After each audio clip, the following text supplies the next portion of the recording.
Quero, neste instante, cumprimentar a todos os nossos professores, alunos, superintendentes da Escola Bíblica Dominical, que nos assistem em mais um episódio do nosso podcast, EBD em Síntese Podcast, que tem por objetivo levar subsídio àqueles que amam a palavra de Deus e se dedicam ao ministério do ensino.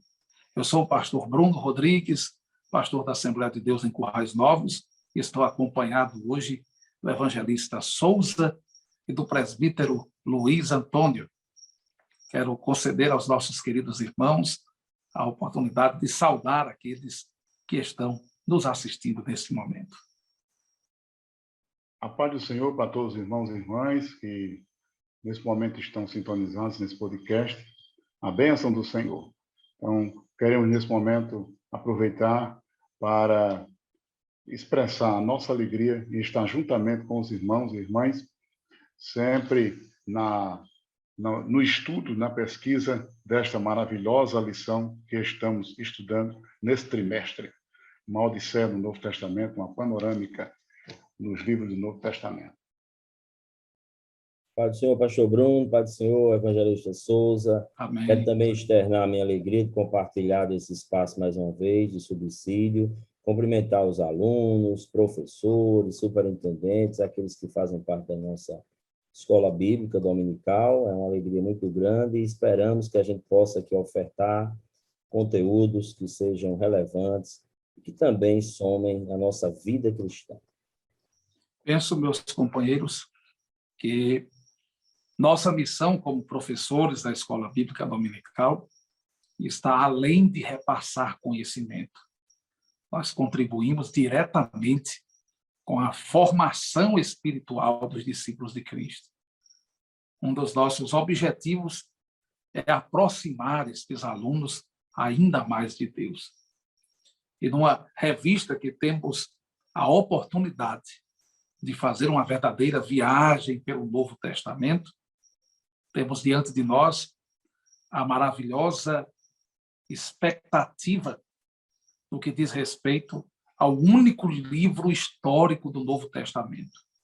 O único livro que tem a prerrogativa histórica. Foi escrito para contar uma história. E essa história não é apenas a história da igreja, é a história de Cristo, é a continuidade do ministério de Cristo, que não terminou sobre a terra. A encarnação se deu, ele morreu, ressuscitou, ascendeu aos céus, mas continua agindo por meio da igreja, que é o seu corpo, sua noiva, seu exército, entre tantas outras metáforas que o Novo Testamento apresenta. O livro dos Atos dos Apóstolos é também considerado o livro dos Atos do Espírito Santo, por causa, desde a descida do Espírito Santo, a sua atuação em toda a história eclesiástica. E eu quero pedir aos senhores que contribuam conosco neste momento acerca da autoria deste livro chamado Atos dos Apóstolos. Irmão Souza. Amém. Glória a Deus. É uma bênção, uma satisfação maravilhosa nós estamos aqui. Como nós temos aqui o livro de Atos dos Apóstolos, conforme se nos apresenta, essa autoria, mesmo que não apareça o nome do autor, mas pela mensagem que ele apresenta, pela maneira como ele faz a dedicatória, a dedicação, com certeza é quase uma unanimidade entre a teologia acreditar este livro ao evangelista Lucas.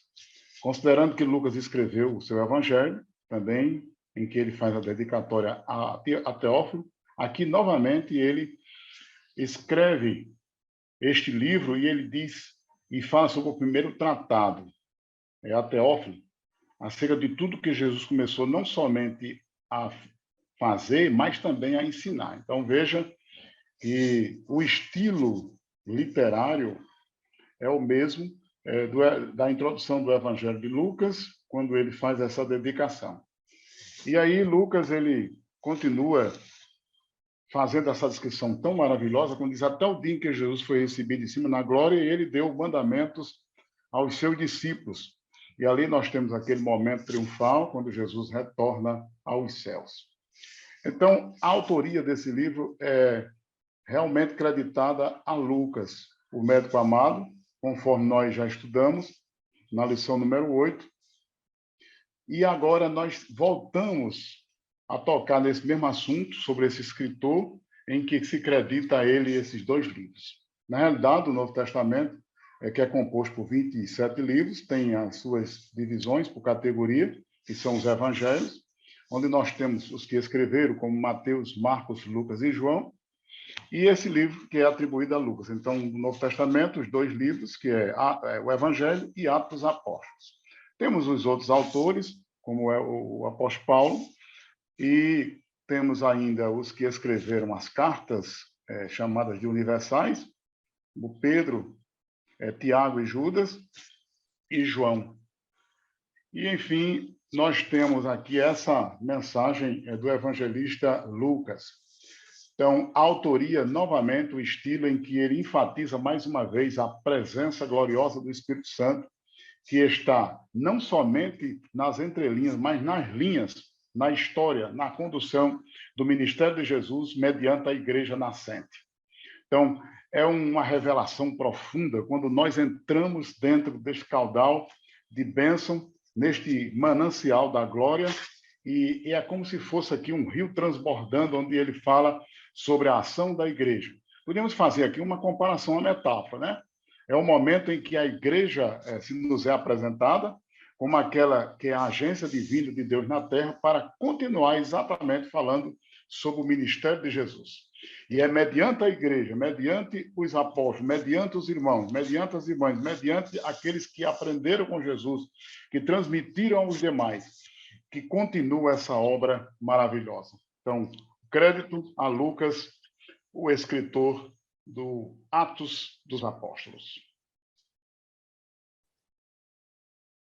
Bom, o evangelista Souza já nos trouxe aí dados bastante importantes, e aí, só corroborando, né, como já foi dito, nós estamos trabalhando com a obra Lucas Atos, a gente já vem estudando isso na lição 8, em que a gente já compreendeu que se trata de uma obra única, de 2 volumes, 2 compêndios, e a gente está aqui agora se debruçando sobre esse compêndio, esse volume 2, que é o livro de Atos.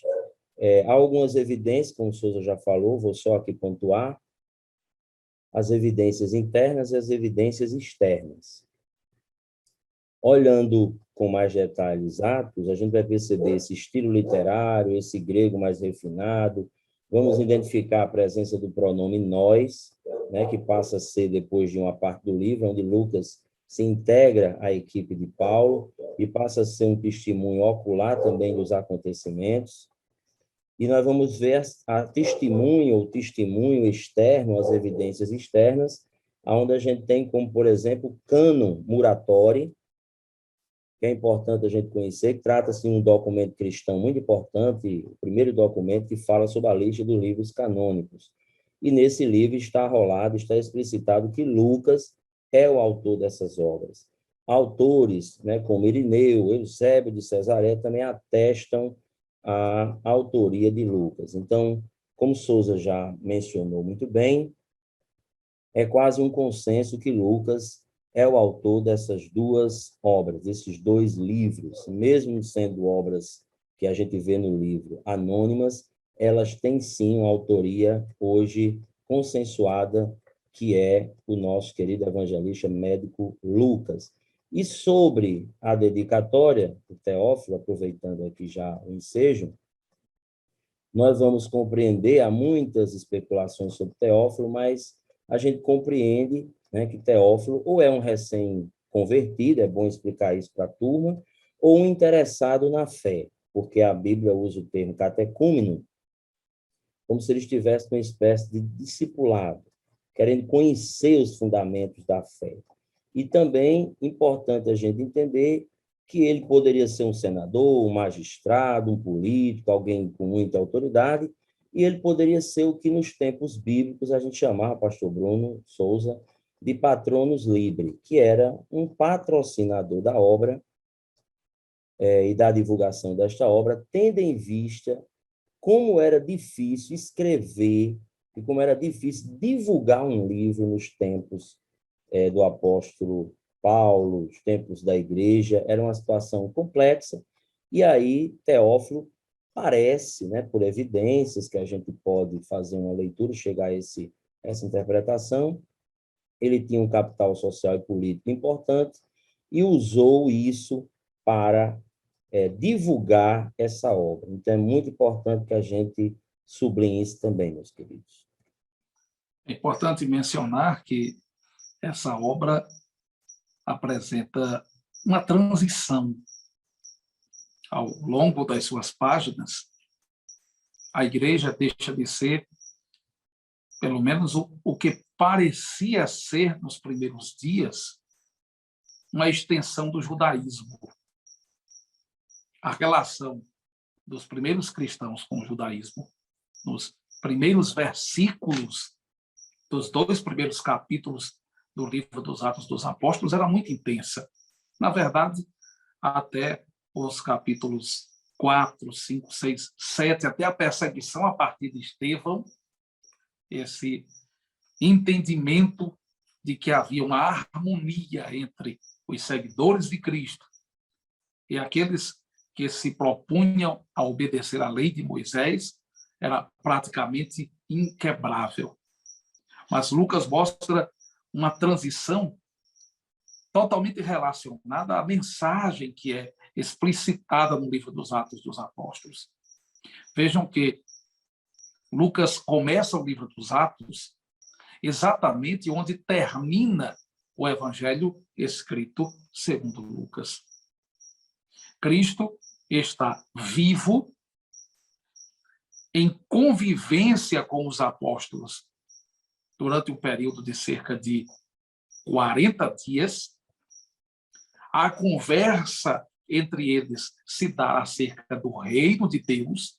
Eles conversam sobre o reino de Deus. E uma missão é dada para eles.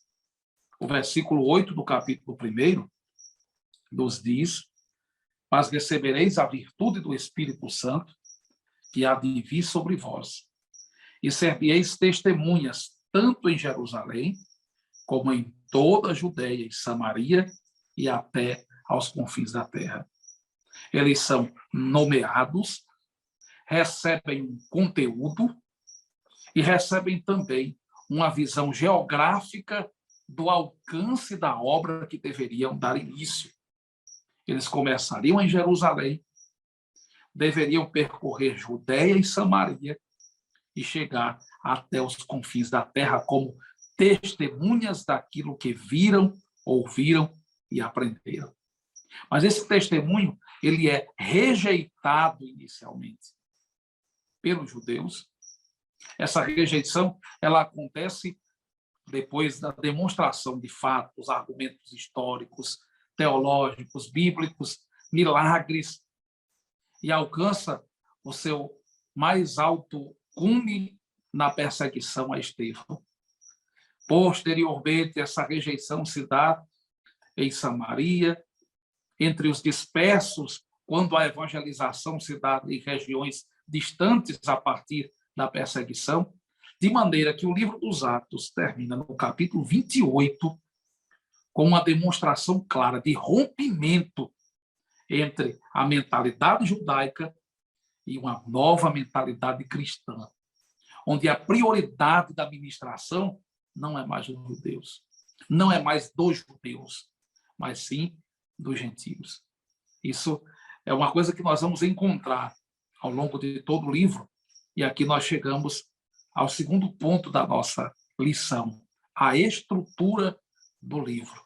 Evangelista Souza e irmão presbítero Luizinho. O evangelista Lucas realmente fala exatamente sobre isso. O pastor aí falando sobre esse alcance, né, da obra missionária, da obra evangelística, da obra de pregação da palavra e do testemunho que eles haviam dar no mundo. Realmente, quando Jesus diz aqui, né, no capítulo 1, verso 8, mas recebereis a virtude do Espírito Santo que há de vir sobre vós, e ser meus testemunhas, Aí ele diz assim, tanto em Jerusalém como em toda a Judéia, Samaria, até os confins da terra. Quando a gente lê esse versículo, Lucas vai exatamente nesse trajeto, ele faz uma descrição. O objetivo de Lucas é mostrar exatamente a caminhada da obra missionária, da obra ministerial de Jesus. A gente vê que realmente os primeiros capítulos, nessa questão estrutural, Lucas ele enfatiza exatamente a obra do Senhor acontecendo ali, dentro de Jerusalém, na realidade, Judeia, e aí a gente tem Samaria. Então, percorre aí do capítulo 1 até o capítulo 7.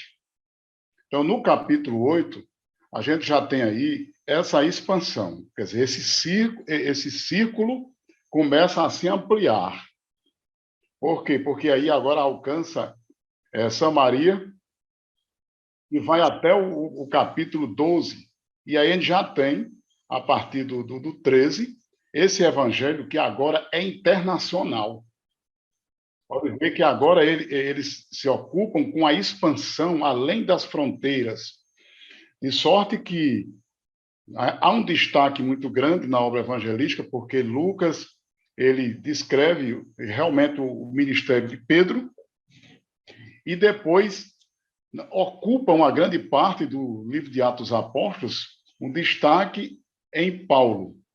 Então, enquanto Pedro ele leva essa mensagem nesse círculo e abrange os judeus, mesmo que a mensagem de Pedro não fosse mais uma mensagem judaica, não uma extensão do judaísmo, mas agora Paulo ele tem uma mensagem de alcance para os gentios. Essa mesma mensagem é na pessoa de Paulo. Então, na estrutura do livro é isso aí. Tá? É por isso que varia. Cada autor faz uma determinada divisão do livro de Atos, mas é claro que tudo dentro de uma certa essência. A gente não pode fugir daquilo que está lá. É muito interessante o que o senhor está colocando, isso. Porque a impressão que a gente tem é que do capítulo 2 ao capítulo 7, esse testemunho é dado em Jerusalém. Do capítulo 8 ao capítulo 12, se expande entre Judeia e Samaria. Do capítulo 13 até o último capítulo, o evangelho se expande até os confins da terra. Outra coisa que parece ficar muito clara é que existe uma divisão em duas partes. Na primeira parte, do primeiro capítulo até o capítulo 12, a principal cidade é Jerusalém. E até então, mesmo com a conversão de Saulo, o personagem mais importante dentre os apóstolos é Pedro. Mas a partir do capítulo 13 até o último capítulo, o centro da mensagem cristã deixa de ser Jerusalém e passa a ser Antioquia. E o apóstolo mais destacável é Paulo. Então, veja que Lucas, ele exatamente nessa estrutura, já que o assunto aqui é a estrutura, né? Se nós formos acompanhando o raciocínio de Lucas, ele nos leva exatamente aí. Claro que o protagonismo espiritual é a obra do Espírito Santo. Na parte material, nós temos os apóstolos levando a mensagem real. É como hoje. Hoje é a igreja, formada através de homens e mulheres, nós. Mas, no sentido espiritual, essa força motriz que nos leva à ação do Espírito Santo. Por isso que os teólogos acreditam o livro de Atos dos Apóstolos a ato do Espírito Santo. Não nega que Atos dos Apóstolos é a ação dos apóstolos, mas essa ação apostólica foi exatamente inspirada pelo Espírito Santo. Então, o cerne do livro, Lucas faz exatamente uma descrição do versículo 8, quando Jesus fala sobre que eles seriam testemunhas, e nos leva exatamente nessa caminhada espiritual, trajetória, geográfica, e, ao mesmo tempo, mostrando a expansão do reino. E é interessante ainda, porque nós aprendemos em Atos dos Apóstolos, nessa questão estrutural também, que Deus está interessado que a sua obra cresça. E existe uma lenda que diz assim, não, mas aí Deus trabalha apenas com a qualidade. Não. Segundo o Atos dos Apóstolos, Deus trabalha com esses dois pilares. Deus tem interesse no crescimento da sua obra como também ele tem interesse na qualidade desta obra. Então, esses dois pilares devem, sim, ser... Porque não é interessante eu dizer, não, eu estou trabalhando só a qualidade, mas a obra só fica limitada. A gente tem que ampliar a tenda. A gente tem que expor e levar a mensagem do Evangelho. Então, Deus está ocupado aí que a sua igreja também cresça.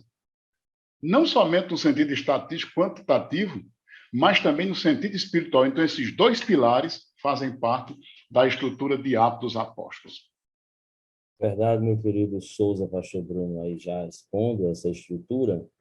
E aí, como foi falado, pastor Bruno, Atos 1:8, né? A gente tem, inclusive, muitos autores colocam como o programa missionário da igreja, o primeiro programa, o índice, o programa de missões da primeira igreja está lá, Atos 1:8.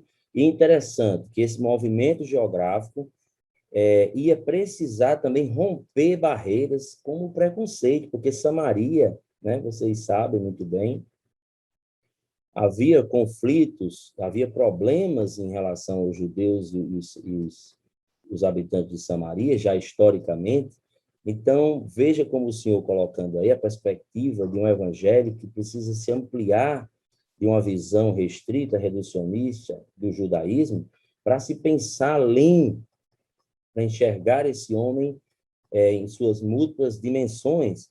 E a questão que Souza coloca também sobre o crescimento da igreja, né? Que esse movimento, a gente precisa lembrar que aos domingos, por exemplo, nós todos estamos, pastor Bruno, na igreja. Mas, por exemplo, na segunda, a igreja está em todos os lugares, no trabalho, na escola, na faculdade. Então, é preciso entender muito esse crescimento que se deu também a esse processo em que os discípulos, os cristãos, foram espalhados geograficamente, levando essa mensagem. E, como o evangelista Souza já sublinhou, uma igreja saudável, ela cresce. Isso é um ponto que a gente precisa falar para os nossos alunos, porque nós temos dois problemas, né, Souza? A numerolatria e a numerofobia. Exato. A numerolatria é esse perfil de igreja, esse perfil de igreja que quer o crescimento de forma desenfreada, negociando a doutrina e leiloando os valores cristãos mais caros. Só lembrando que nós vamos nos aprofundar nisso no terceiro ponto. É verdade. Sobre o crescimento. E vamos poder entrar nesses dois termos muito interessantes que foram colocados. Com certeza. A gente volta lá, pastor. Numerolatria e numerofobia. Muito bem. Ainda sobre a estrutura, né, do livro dos Atos dos Apóstolos, há uma crítica ao título do livro, pois informam alguns da seguinte maneira: como pode ser chamado de Atos dos Apóstolos quando o protagonismo se dá apenas por dois apóstolos? Mas a verdade é que, no capítulo 1, há o registro de todos eles ali reunidos, inclusive a escolha do substituto de Judas. Depois disto, há 23 referências aos apóstolos como um colegiado, e é dada importância a decisões colegiadas ou decisões tomadas pelo colégio apostólico. O protagonismo de Pedro e Paulo, Pedro na primeira parte do livro e Paulo na segunda parte, é apenas a demonstração de que Deus escolheu pessoas para exercerem liderança de forma mais abrangente. Por isso, o foco se dá neles como representante dos demais, não como substitutos dos demais. E aqui há uma coisa interessante. No capítulo 2, o primeiro sermão de Pedro é registrado. Ainda no capítulo 3, a cura de um coxo. No capítulo 8, Simão, o mágico, é apresentado. Depois, no capítulo 5, está a influência da sombra de Pedro, que era instrumento de cura para as pessoas. Capítulo 8, imposição de mãos. Capítulo 10, Pedro foi erroneamente adorado. Capítulo 9, ressurreição de Tabita. E capítulo 12, prisão de Pedro. Agora vamos a Paulo. Primeiro sermão de Paulo, capítulo 13. Ali está a sua primeira viagem missionária. Primeiro milagre registrado no capítulo 14, a cura de um coxo, da mesma forma que se deu com Pedro.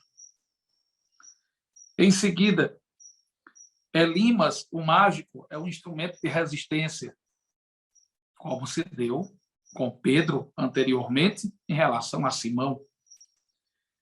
A influência da sombra de Pedro é registrada no capítulo de número 5, mas agora no capítulo 19, o instrumento que Deus se utiliza é um lenço. É a influência do lenço, que não é doutrina, não. É apenas o registro de um fato histórico. Capítulo 8, há um destaque em Pedro sobre a imposição de mãos, mas no capítulo 19, Paulo impõe as mãos e o Espírito Santo vem sobre os nossos irmãos em Éfeso. Capítulo 14, da mesma forma que Pedro foi adorado erroneamente, Paulo também, e resistiu, não aceitou a essa adoração. No capítulo 9 se deu a ressurreição de Tabita, no ministério de Pedro. Mas no capítulo 20 está a ressurreição de Eutico. Agora vejam o que parece ser uma coincidência. Capítulo 12, Pedro termina a sua aparição no livro dos Atos de forma mais contundente, preso, uma prisão. E onde é que está Paulo no capítulo 28? Preso também. A estrutura do livro nos apresenta um evangelho que prospera em meio a adversidades. Uma autoridade espiritual que se desenvolve e se espalha por aqueles que o Senhor escolheu da forma soberana como ele deseja e determina sobre os seus servos. Nem Pedro é apresentado maior e nem Paulo menor. Paulo não é apresentado superior e nem Pedro inferior. São apenas servos que contribuem para o crescimento da obra de Deus. O escritor, na lição, apresenta a estrutura, inclusive, com cerca de 9 pontos. O escritor da lição menciona, em relação à estrutura do livro, cerca de 9 pontos.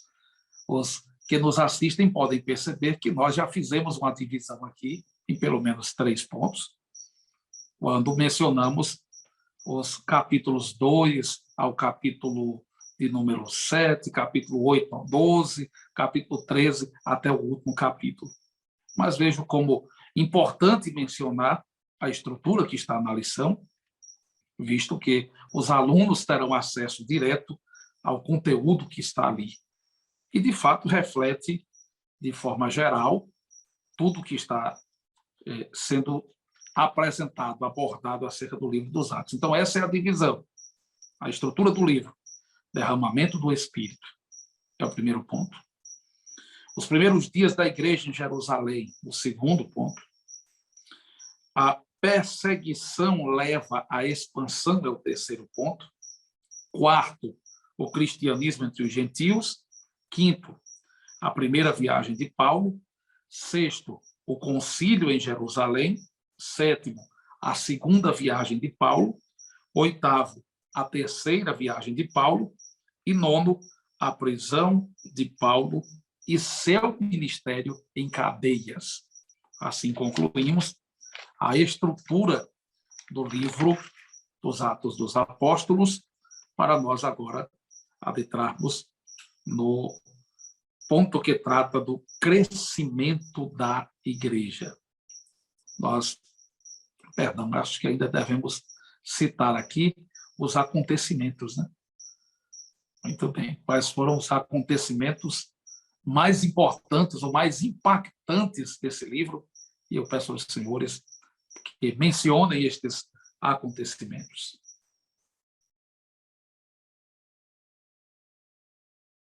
Aí, pastor. Então, aqui, Atos Apóstolos, esse tópico, o tópico sobre os acontecimentos. Então, nós temos aqui uma série de acontecimentos. Considerando aí o aspecto geográfico, que ele também tem uma uma significação bem profunda nisso. Lucas, ele não está assim, preocupado em mostrar apenas o evangelho do ponto de vista só geográfico, mas ele nos leva a entendermos a dimensão desse evangelho.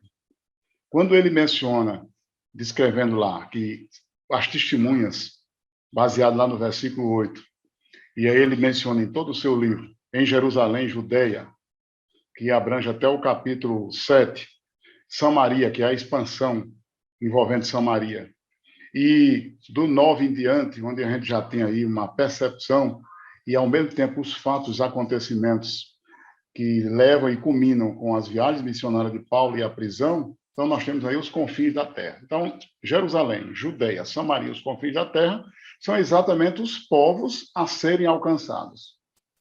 Jerusalém, a cidade da lei, a cidade que recebeu a mensagem dos oráculos divinos, a cidade dos profetas. Jerusalém, a cidade que produziu homens e mulheres de Deus lá. Aquela cidade que precisava também receber a mensagem evangelística. Judeia, que também está bem conjugada aí, fazendo parte da mesma nação. E aí nós temos Samaria, que conforme a história nos apresenta, é no Antigo Testamento, os samaritanos, eles exatamente foram aqueles que vieram com o exílio que aconteceu com as 10 tribos, e quando a Assíria levou as 10 tribos e expandiu, dispersou aquelas 10 tribos no mundo, a Assíria, através da sua força política e poderosa, trouxe pessoas de outras nações e vieram ali para as terras de Jerusalém, aliás, as terras dos reinos do norte e do sul, e os judeus se misturaram, quer dizer, aquelas nações da terra. Então, nasceram ali os samaritanos. Ali nós temos a origem dos samaritanos. Então, os samaritanos é como se fosse assim, aqueles mestiços, mas o evangelho também alcançando eles. E, enfim, nós temos os confins da terra, onde, através de Paulo, ele leva a mensagem. Então, Deus tem a mensagem para o povo seu, Deus tem a mensagem para os gentios. Então, todos nós somos um em Cristo Jesus. Então, é essa a grande mensagem de Lucas. Então, os acontecimentos de Atos Apóstolos falam exatamente sobre isso. O Espírito Santo desce, é como se nós imaginássemos aqui a inauguração da igreja. Aquela igreja que visivelmente esteve oculta nos séculos anteriores, Deus agora manifesta. É o dia da inauguração, o Espírito Santo desce sobre essa igreja. Os que estão ali no cenáculo, que buscaram a Deus e que receberam aquela promessa, e ficaram em Jerusalém, conforme até Lucas mesmo menciona lá. Me permite uma parte. Pois não. Eu acho sempre interessante quando se menciona esse assunto, irmão Luiz Antônio, é que Paulo menciona que cerca de 500 pessoas viram o Senhor ressuscitado. 500 pessoas. Essas pessoas foram orientadas, Jesus conviveu com elas durante cerca de 40 dias, falou sobre o reino de Deus e deixou para eles a promessa do Pai acerca do revestimento de poder, inclusive em Lucas 24, 49. Mas quando o Espírito Santo desce, e esse é um acontecimento de grande relevância, é a abertura, como o irmão Souza está mencionando, é a consagração, é a apresentação do mistério oculto entre os séculos. Quando o Espírito Santo desce, 380 irmãos tinham faltado ao culto. 120 pessoas estão, 380 faltaram ao culto. E aqui fica uma lição interessante para nossos adolescentes, né? E para nossos adultos também na igreja, que se você tem condições de estar congregando-se nos cultos em que é possível você estar, não falte por um motivo banal. Você pode perder uma grande bênção. Aqueles que perderam a inauguração, que se espalharam em 10 dias de campanha de oração, deixaram de participar do evento histórico mais importante em toda a história da igreja, a sua fundação, a chegada do Espírito Santo. Pode continuar e seguir, irmão Luizinho. E conforme o pastor Bruno apresentou, quer dizer, daquelas 500 pessoas, as 380 não estavam lá. 120 estavam no cenáculo e receberam a mensagem.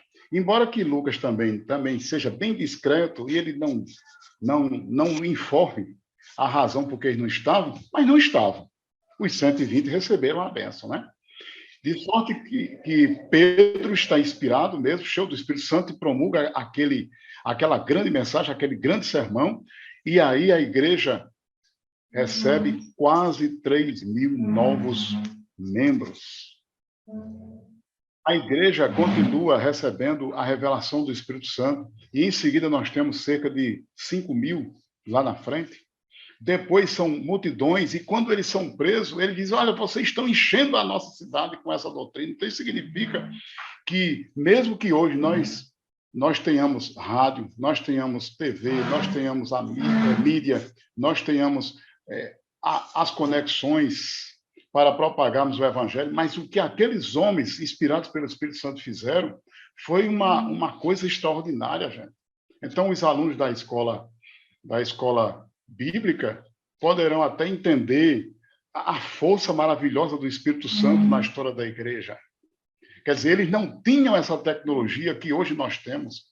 Eles não tinham um microfone para que a sua voz fosse ampliada. Eles não tinham acesso a essas redes digitais. Mas o que aqueles homens fizeram, Lucas registra com um afinco tão grande, com a profundidade da mensagem, quer dizer, a força do Espírito Santo presente na igreja, de sorte que eles encheram Jerusalém com aquela doutrina. Então, é uma grande e maravilhosa obra do Espírito Santo. Verdade, meu caro Souza. Pastor Bruno, e dentro dessa esteira aí dos acontecimentos, Souza fala sobre essa questão do derramar do Espírito Santo, a efusão do Espírito, a inauguração da igreja. E é importante, na fala do Souza, a gente também colocar que o pentecostalismo, ele se traduz em capacitação e se deságua em missões. É isso que a gente também tem que mostrar aos nossos alunos, porque nós já fomos muito criticados, ainda somos alvos de muita crítica, até de sermos muito apegados ao livro de Atos. E isso não há nenhum problema, desde que a gente fundamente a doutrina cada vez mais. Mas um fato é que nós temos muitas vezes um pentecostalismo visto numa dimensão do emocional e não na dimensão do serviço. Ser um homem cheio do Espírito, como o pastor Souza e o pastor Bruno também já estavam pontuando, isso deságua em missões, em sair, em gastar energia com evangelismo, em ir para as ruas, em ter alvos evangelísticos. Não é a gente ser cheio do Espírito só para se alegrar dentro da igreja. Isso não é problema, pelo contrário, podemos sim, mas não se traduz em força propulsora para a evangelização.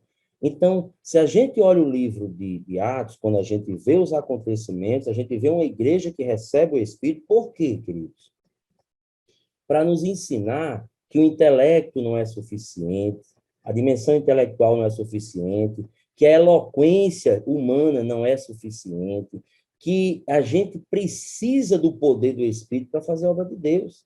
E então, aqui, não se irmão pode... Luizinho, me permita colocar a seguinte mentalidade. Inclusive, irmão Souza já citou isso, nós já mencionamos isso desde o princípio. O texto base desse livro, o texto-chave, é Atos 1:8. Corrobora exatamente o que o senhor está falando. O texto diz, recebereis e ser-me-eis. Recebereis a virtude do Espírito Santo que há de vir sobre vós e ser-me-eis testemunhas. Então, estava diretamente ligadas, as duas coisas estavam diretamente ligadas. O recebimento do poder iria se traduzir em testemunho. Os que receberam a virtude seriam testemunhas em Jerusalém, Samaria e até os confins da terra. Pode continuar.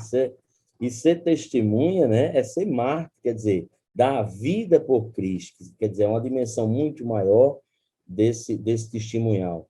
Então, nós precisamos, sim, reforçar que pentecostalismo, né, muitas vezes a gente vê irmãos muito emocionais e podemos ter, sim, essa alegria, mas precisamos que se traduza em serviço. É igual o amor.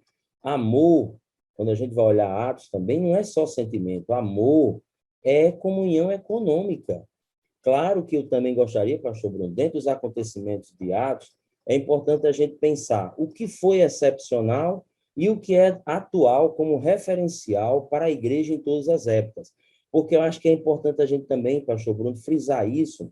O que é que seria episódico, excepcional, e o que seria um princípio para toda a igreja em qualquer época, um referencial para nós. Então, por exemplo, é bem verdade que muitas coisas que aconteceram ali, nós não replicamos hoje. Por exemplo, nós não separamos, não consagramos oficiais da igreja por sorte, né, pastor Bruno? Lançando sorte. Ninguém faz sorteio para a gente consagrar presbíteros, diáconos, e nem separar os auxiliares. Então, isso mostra que ali foi algo específico daquele momento, mas a gente tem que entender que, naquela hora, os apóstolos, Pedro, queria depender de Deus, ele queria que o Espírito determinasse aquele momento. Se o método não era dos melhores, mas a intenção era que o Espírito, o princípio, ele queria a direção de Deus, ele não queria que fosse um ato político, que fosse uma escolha simplesmente, mas sim que o Espírito usasse daquele instrumento e viesse. Alguém acha que foi uma precipitação, né, pastor Bruno?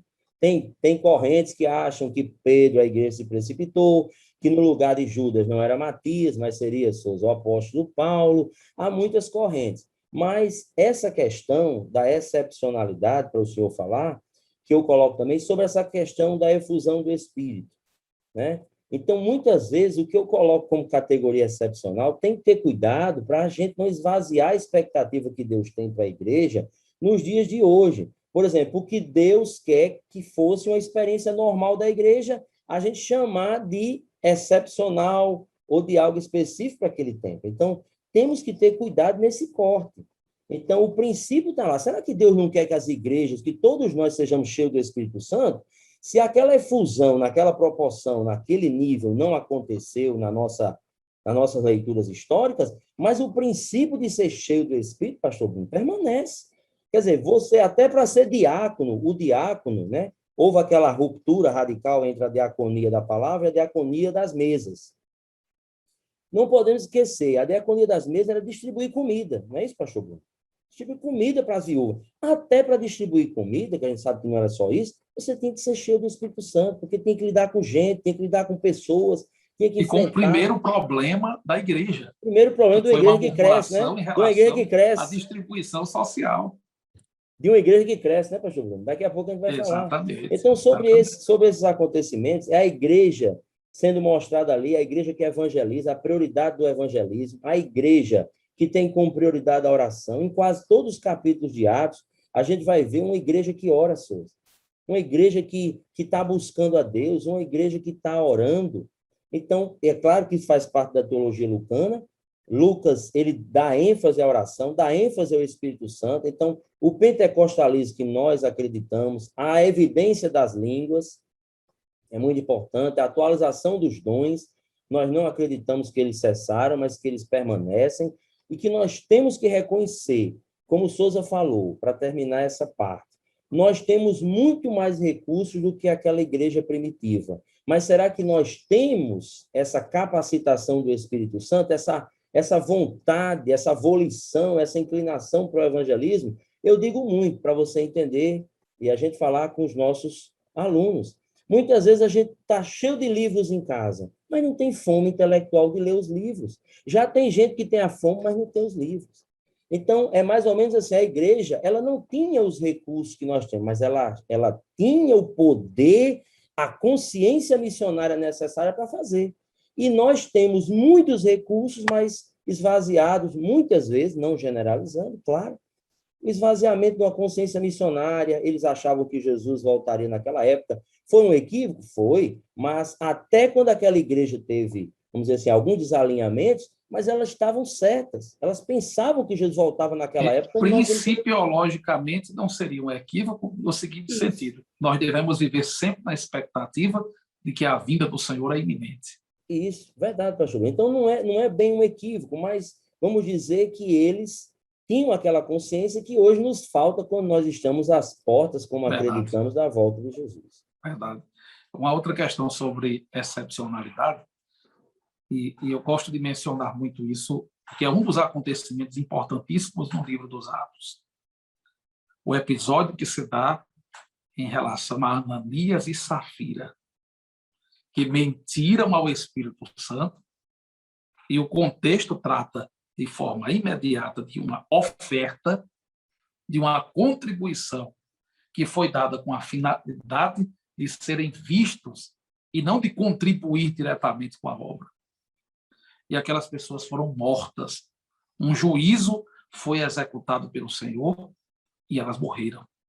E alguém questiona, pastor, se as pessoas que mentem morressem hoje na igreja, se aquelas que usam a oferta com o propósito de serem vistas fossem mortas pelo Senhor, se aqueles que têm motivações erradas no serviço fossem recolhidos pelo Senhor, irmão, não ia faltar enterro na igreja. Tinha muita gente para ser sepultada.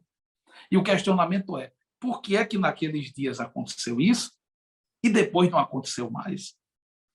E a minha resposta para isso é, há uma diferença entre sujar as águas de um rio e sujar a sua fonte, a sua nascente. Quando as águas se sujam, elas passam. Mas quando é a nascente que está suja, todo o rio está comprometido. Então, Deus preservou a nascente para que a gente pudesse olhar para o livro dos Atos dos Apóstolos e nunca perder o referencial. O movimento pentecostal tem origem exatamente nesse princípio. Decidiram olhar para o livro dos Atos e viver a experiência que foi vivida pela igreja primitiva. Deus não nos deixou sem referencial. O modelo está aqui no livro dos Atos. Que igreja nós queremos ser? Que cristãos nós queremos ser? Que jovens nossos alunos querem ser? O modelo está no livro dos Atos.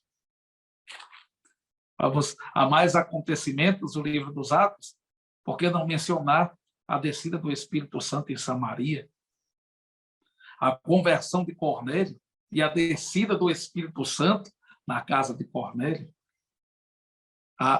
o batismo com o Espírito Santo em Éfeso, o Espírito desce ali também, enche aqueles 12 discípulos e um verdadeiro avivamento acontece em toda a província da Ásia.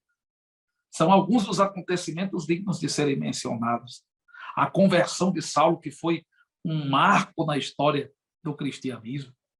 A perseguição de Estevão, que mudou tudo. A igreja estava cumprindo só uma parte da missão. Jerusalém, no máximo Judeia, e Samaria através de Filipe. Mas agora, a partir da perseguição que foi desencadeada pela morte de Estevão, e alguns escritores afirmam que a morte de Estevão abriu, escancarou as portas do ódio entre os judeus. Aquelas pessoas estavam ouvindo a mensagem, um grande número delas se convertendo, mas Israel, como nação, mais uma vez rejeitava deliberadamente o seu Messias, Rei, Salvador. Quando Estevão é morto, cerca de 2.000 irmãos foram mortos, segundo a tradição. A perseguição foi tão intensa que apenas os apóstolos permaneceram em Jerusalém. A igreja foi dispersa para pregar o evangelho por onde quer que passassem. Então, são alguns dos acontecimentos, as viagens missionárias de Paulo, que foram além fronteiras e, aos poucos, gradativamente, foram rompendo o privilégio, e posso utilizar uma outra expressão, porque é mais do que uma questão de privilégio. A predominância judaica, o exclusivismo, acho que é o termo mais cabível. O exclusivismo judaico foi rompido a partir das missões paulinas. Porque quanto mais eles rejeitavam o evangelho, era como se empurrassem a igreja para a pregação entre os gentios. E foi exatamente o que aconteceu. O mistério oculto entre os séculos foi revelado. Judeus e gentios fazem parte de um mesmo corpo. Senhores, agora vamos ao crescimento da igreja. Porque, como foi dito aqui, igreja saudável cresce. E cresce sobre as bases que aqui foram citadas. Havia milagres, pregações, testemunhos, conversões. E como disse o presbítero Luiz Antônio, não podemos ter numerolatria nem numerofobia. Nós não podemos viver um evangelho limitado, restrito a 4 paredes. Inclusive, é importante que os professores da escola bíblica eles sejam agentes dessa mentalidade. Porque a escola bíblica é a oportunidade que temos de lidar com pequenos grupos e repassar uma mensagem que instrui. Professores da escola bíblica deveriam ter projetos para as suas turmas, acompanhamento aluno por aluno. É incabível, inconcebível que um professor não saiba os nomes dos seus alunos, que não acompanhe o desenvolvimento espiritual deles. Pergunte na sua sala, querido professor, quantos alunos são batizados com o Espírito Santo e falam em línguas estranhas. Estimule-os a buscarem o batismo com o Espírito Santo. Quantas vezes campanhas foram realizadas na sua classe de escola dominical para que se trouxessem descrentes não evangélicos para a igreja? Ou mesmo a campanha de evangelismo envolvendo a sala da escola. Mas faça isso em harmonia com a superintendência da escola bíblica e com o pastor da igreja. Porque uma coisa não pode passar por cima de outra. O princípio da autoridade espiritual, que foi levantado tantas vezes no livro dos Atos dos Apóstolos, se referindo à autoridade apostólica, não pode ser quebrado em nossos dias. Mas nós temos uma missão, precisamos influenciar e precisamos colocar fogo no coração dos nossos adolescentes para que façam a obra do Senhor. Então, vamos falar sobre o crescimento dessa igreja no livro dos Atos, Irmão Souza e Irmão Luizinho. Olha, é uma bênção aí a descrição que já foi feita aí, não somente aí no curso dos acontecimentos, como o cerne, o conteúdo, a essência do crescimento. Então, conforme nós já havíamos falado no início, então, o livro de Atos dos Apóstolos nos ensina que Deus tem interesse que a sua igreja cresça, e isso em todas as dimensões. É exatamente essa tecla que a gente tocou no início, e agora a gente já está à vontade para falar agora nesse tópico. Deus tem interesse que a sua igreja cresça. Então, eu não posso apenas achar que aquilo que está parado, mas aqui é porque só tem qualidade. Que conversa é essa? Não, Deus trabalha aqui exatamente com esses pilares. E o livro de Atos dos Apóstolos é uma prova disso. O dinamismo da igreja, a Bíblia diz assim, né, em Atos dos Apóstolos,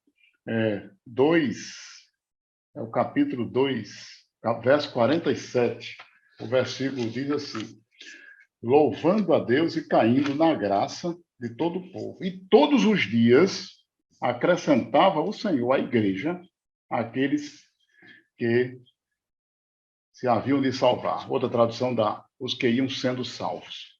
Mas o que nós entendemos aqui é exatamente isso. O crescimento da igreja se dava em todas as dimensões. Na dimensão física, na dimensão qualitativa, na dimensão quantitativa e na dimensão espiritual. Os versos anteriores dizem assim: perseveravam na doutrina dos apóstolos e na comunhão e no partir do pão e nas orações. Aqui nós temos esse crescimento de forma espiritual, porque eles perseveravam exatamente tendo como referência a doutrina apostólica, na comunhão e no partir do pão e também nas orações. Luiz falou aí com muita propriedade a ênfase que Lucas fala sobre a oração.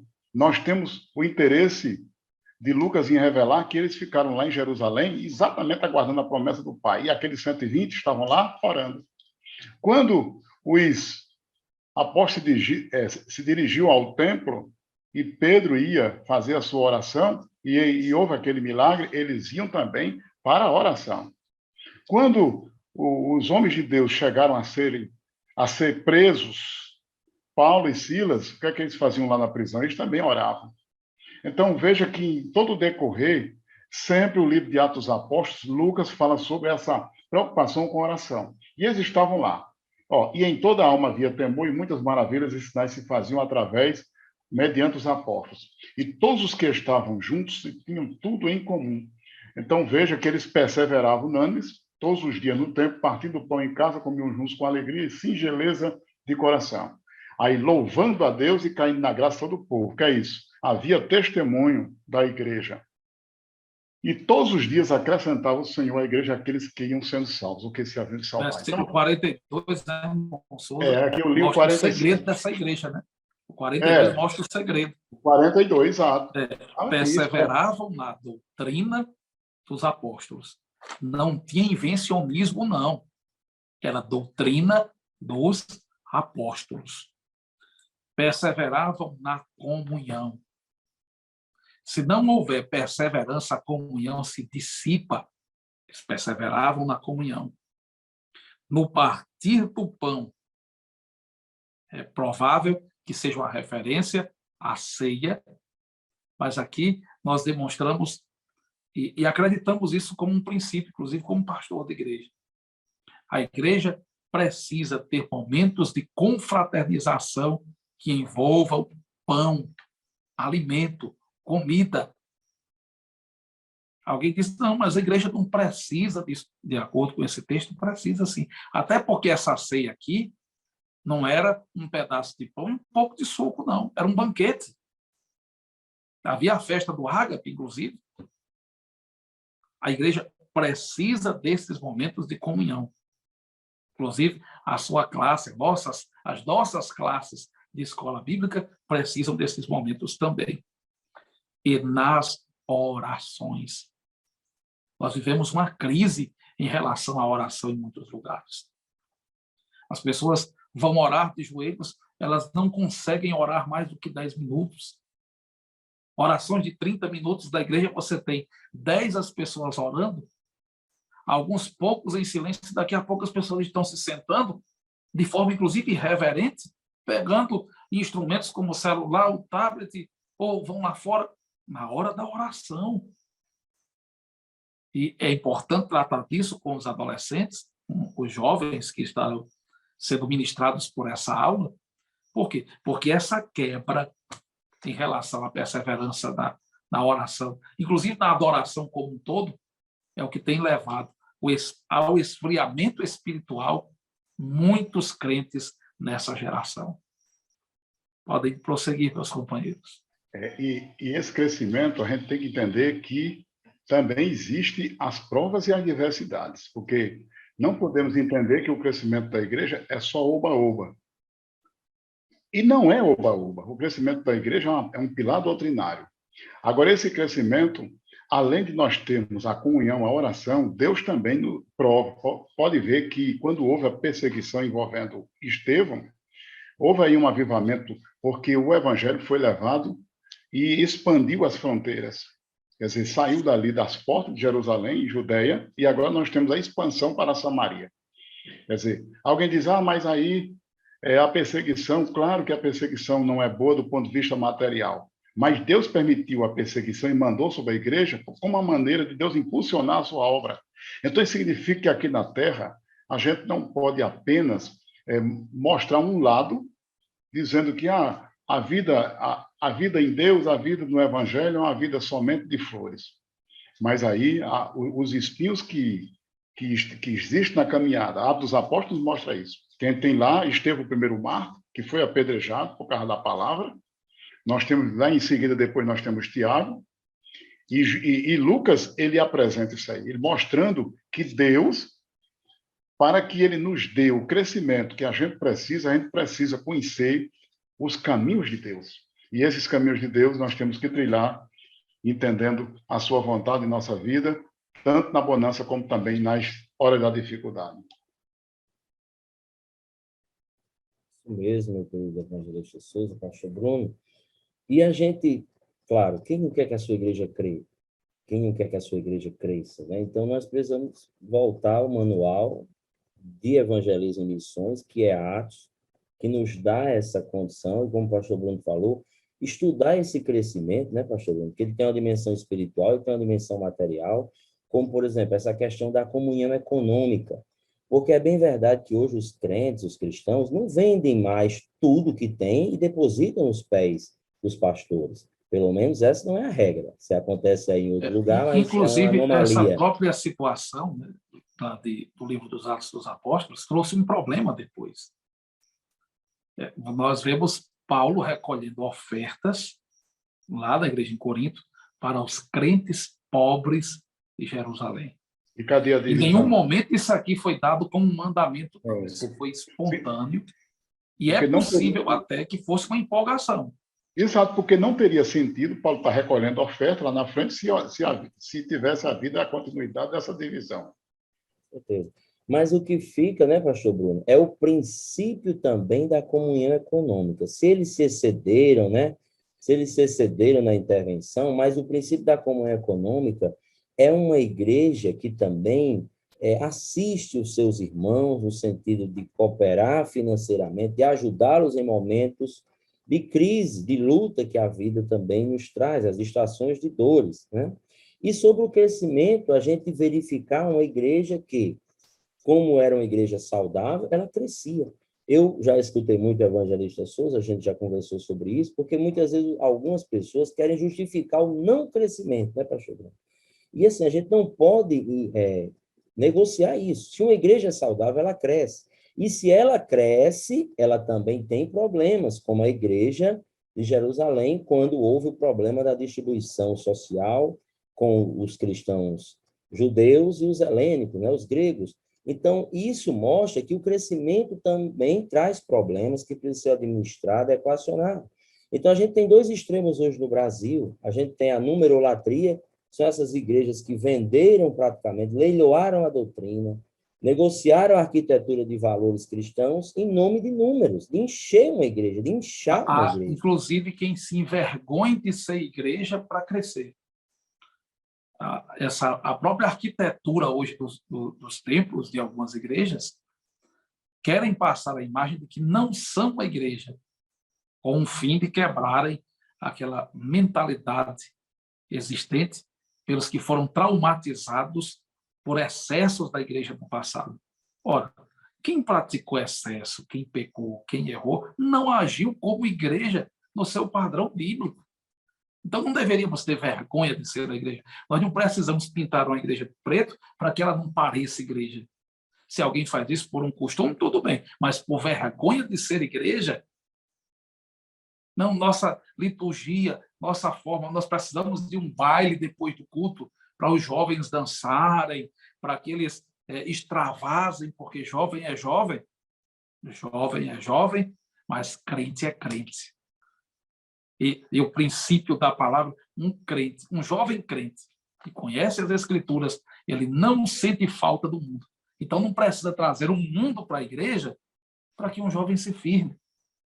É como alguém que diz, irmão Luizinho, irmão Souza, que não há mais crescimento de jovens na igreja, o que não é verdade. É o público que mais cresce em nossas igrejas. Mas alguém cita o seguinte: não, se houvesse mais lazer, se houvesse mais viagens, se houvesse mais festas para os jovens, aí sim nós sustentaríamos os jovens na igreja. De forma alguma. Que sustenta o jovem na igreja, essas coisas podem ser interessantes, mas como um aperitivo, não como um alimento da vida espiritual. Sustenta o jovem da igreja é boa doutrina. Outro dia, eu estava a conversar com o líder de jovens, o nosso irmão Fred, o líder do DEJAD, e falávamos sobre culto de doutrina, frequência de jovens no culto de doutrina. E foi feita uma pesquisa. Por que é que os jovens se ausentavam do culto de doutrina? E um dos motivos era porque a administração não era sistemática, porque não havia compreensão do que estava sendo dito.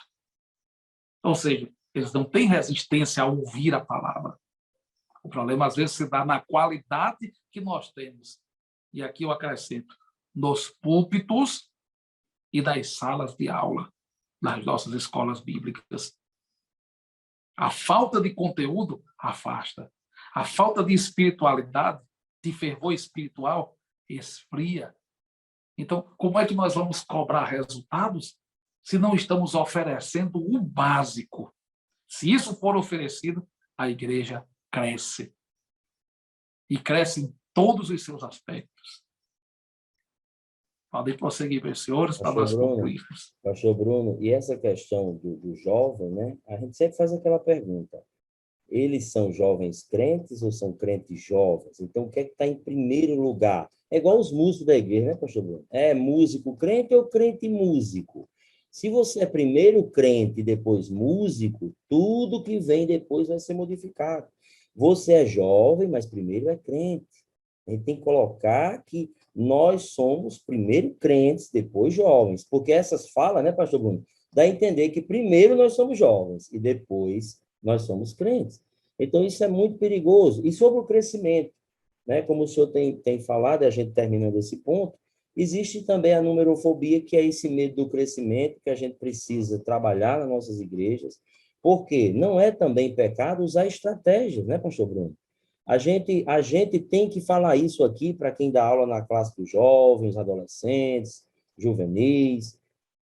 Eu aprendi isso na Assembleia de Deus, estou há 25 anos, e posso dizer, Souza aí foi um dos meus grandes professores, hoje o pastor Bruno é um que chegou agora mais recente, mas a gente aprendeu que a gente não muda a água, mas muda o copo. A água é o evangelho puro, inegociável, mas o copo pode se mudar. Quando se faz missões, o que é que não pode mudar? A água. A água não muda, é a palavra de Deus, mas o copo se faz necessário algumas mudanças. E o senhor falando da igreja, das igrejas que vão se adaptando e perdendo a essência, a gente volta àquela frase para a gente lembrar. Existe uma diferença entre se modernizar e se mundanizar. Por exemplo, essa EBD Cast, ou essa EBD que a gente está tendo síntese, EBD síntese, como um podcast, né? Retificando aqui. Ela é o quê? A modernização. É uma igreja que responde a um novo tempo, mas sem se mundanizar. A palavra que está sendo pregada aqui, nós estamos tentando permanecer o mais fiel possível ao que os apóstolos ensinaram. Mas se modernizar não é se mundanizar. Então, acho que a igreja, quando pensa em crescimento, entendo, né, quando pensa em crescimento, a gente tem que trazer esses pontos para que não haja confusão no meio do nosso povo. E trabalhar com jovens, geralmente, tem essa confusão, porque parece que nós temos que atender a todas as demandas de um perfil juvenil ou jovem que a gente sabe que ninguém dá conta. Eu digo hoje, ser líder de jovem na Assembleia de Deus é tão complexo quanto ser um pastor, porque se coloca uma carga tão pesada sobre estes que a gente sabe que não é possível. Então, tem que separar muito o que é que realmente é possível fazer sem se mundanizar. O pastor Bruno falou dessas igrejas que, na verdade, negociaram já o princípio fundamental do Evangelho. Chegamos à conclusão do nosso podcast e é possível afirmar que a grande marca, ou as duas grandes marcas da igreja no livro dos Atos dos Apóstolos, era a comunhão e o serviço. Todas as outras coisas, a oração, a adoração, o poder do Espírito, a palavra, a doutrina dos apóstolos vivida em prática ou na prática, se resume nisso. Era um povo que aprendeu a viver em comunhão e tinha disponibilidade para servir. Senhores, nossas considerações finais. Então, Souza, inclusive, em seguida, o irmão Luiz Antônio. Amém. Eu quero fazer minhas considerações finais com uma sugestão, uma metodologia. Então, o livro de Atos dos Apóstolos, praticamente, o professor da escola, ele poderá levar um mapa onde ele possa apresentar o mapa da Palestina com as suas devidas regiões, divisões, e mostrar a propagação do Evangelho em Jerusalém, Judeia, Samaria. E nesse mapa, caso ele possa, ou vários mapas, isso é uma sugestão, uma metodologia, onde ele pode mostrar, não isso através só de um mapa físico, mas ele pode fazer uma projeção, dependendo do lugar ou da estrutura da sala em que ele está lá, aquele professor, aquelas professoras, ou os professores, ou aquele que estiver na frente. E ali ele fazia essa exposição mostrando que as viagens missionárias de Paulo também contribuiu para a expansão e o crescimento da igreja. Paulo, ele se tornou dos grandes personagens das Escrituras, Novo Testamento, como aquele homem doutor, cidadania no sentido civil era romana, no sentido biológico era hebreu, da tribo de Benjamim, no sentido espiritual um cidadão do céu, no sentido da sua cultura, aquele homem que dominava a língua grega, a língua hebraica, e ele foi aquele instrumento usado por Deus para levar a mensagem do Evangelho, contribuindo com o crescimento e a expansão da mensagem do Senhor. Paulo, aquele apóstolo abnegado, aquele homem humilde ao mesmo tempo, mas aquele homem culto e aquele homem que recebeu a revelação de Deus para propagar e levar a mensagem do Evangelho. E Lucas, ele exatamente acredita já na segunda parte do seu livro, mostrando que aquela mensagem evangelística não para, de sorte que é até uma doutrina já entre os teólogos cristãos de que Atos Apóstolos não se encerra com a palavra amém, mostrando que a obra do Evangelho continua ainda ativa, e isso continua viva na vida da igreja. Nós, cada um, somos as suas testemunhas que contribuímos para levar a mensagem do reino até na nossa vizinhança, até em nossa cidade e até os confins da terra. E é como o Luiz falou aqui no preâmbulo do nosso assunto do podcast, o Atos Apóstolos é o manual de evangelismo, tem lá. E podemos acrescentar, é o plano de voo da igreja, é o diário de bordo da igreja, é o plano, é a diretriz curricular da base educacional e espiritual da igreja na terra. É a norma que rege o trabalho evangelístico e é a chave que abre para que todos nós possamos entender que o crescimento do reino de Deus passa mediante nós. Deus faz através da igreja. E é essa grande mensagem que Lucas nos traz, com a sua palavra e como testemunho ocular que acompanhou ao apóstolo Paulo e relata, como até mesmo, de novo, repetindo e citando Luiz, o nós. Então, veja que está presente sempre esse pronome, porque ele estava lá, muitas vezes observando e estava lá como a testemunha ocular. Então, Lucas, esse grande escritor, médico amado, e discípulo e amado do Senhor, que nos dá o manual, a ferramenta do crescimento, para nós entendermos a obra missionária, e através desse livro, a vertente de Deus está em nossa vida e nosso coração. A bênção do Senhor. Amém. Meus queridos, só também terminar aqui agradecendo e trazer aqui uma última ênfase, já, pastor Bruno, que o livro são 30 anos, a gente não disse aqui no início, mas são 30 anos, né, que cobre de história, 30 e poucos anos, não temos uma precisão. São muitos eventos e a gente está trabalhando aqui com as ênfases, como Paulo, como Lucas também o fez nos seus escritos.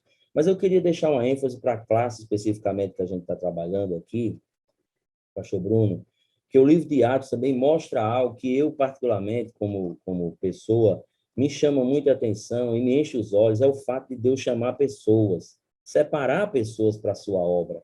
E no livro de Atos a gente vê essa descrição, mas vê também essa teologia do chamado desses homens. Isso é muito importante a gente levar para a nossa classe, porque hoje na igreja a gente sempre aprendeu isso. Tem pessoas que estão trabalhando, mas muitas vezes não foram chamadas. Tem gente que foi chamado, mas não está trabalhando. E tem gente que está trabalhando e foi chamado. E aí a gente precisa entender que Deus chama pessoas. E eu acredito muito nisso. E a gente levar essa mensagem, quando vê a chamada de Paulo, ver Deus separando Barnabé, Paulo, para uma obra. Então, a gente tem uma perspectiva, nós temos sonhos profissionais, advogado, engenheiro, tudo isso Deus pode estar nesse sonho, mas Deus também chama pessoas especificamente para uma obra dele. E a teologia lucana nos mostra isso. Então, a gente pode levar isso aos nossos adolescentes, assim como Samuel, ensiná-los também a ouvir a voz desse chamado, porque Deus está chamando os homens, Deus está separando ainda os Paulos da nossa época, os Barnabés, Deus está separando pessoas para fazer essa obra. Porque se o mundo precisa de engenheiro, advogado, professor, Souza, e com outras profissões, o mundo também precisa de professores da escola bíblica, de pregadores, de pastores, de evangelistas. Então, que a gente reforce a teologia do chamado e acreditem, Deus chama pessoas e continua chamando, como diz Souza, para que a gente seja Atos 29. Completo. Que mostremos aos nossos alunos que a fonte continua pura. Tem água suja? Tem, mas a nascente continua limpa. A igreja que cresce tem problemas? Tem. Questão da distribuição social dos gregos, dos helênicos, dos hebreus. O problema do rito mosaico. Deveriam guardar a lei ou não? Dentre outros problemas, a separação entre Paulo e Barnabé, uma discussão envolvendo líderes. Eu acho muito lindo, porque Lucas não esconde os problemas, mas ele mostra que para cada problema, o Espírito Santo tem uma solução. Nossos alunos têm acesso a YouTube, a sites, blogs especializados hoje, acreditem, em fofocas evangélicas. Fofocas evangélicas. Ou como eles costumam colocar, gospels. E há pessoas que visitam isso constantemente. Na cabeça do adolescente, quando ele percebe essa realidade, a imagem e a mensagem que lhe sobrevém é que tudo está errado. Às vezes não é preciso ir tão longe, ir no YouTube, ou procurar um site, um blog, ou um podcast que fale mal da igreja. Às vezes ele encontra isso dentro da própria igreja. Um líder que expõe de forma, às vezes até irresponsável, problemas para mentes que não sabem como resolver, e o adolescente fica ali ouvindo sem saber o que fazer. Que a gente aprenda a mostrar que a fonte continua pura, a nascente está pura. Vamos ser o capítulo 29 do livro dos Atos. Deus abençoe a todos. Repito essa frase citada há pouco pelo presbítero Luiz Antônio, e é uma realidade. Nós podemos ser o capítulo 29. Deus abençoe a todos em nome de Jesus. Até a próxima aula.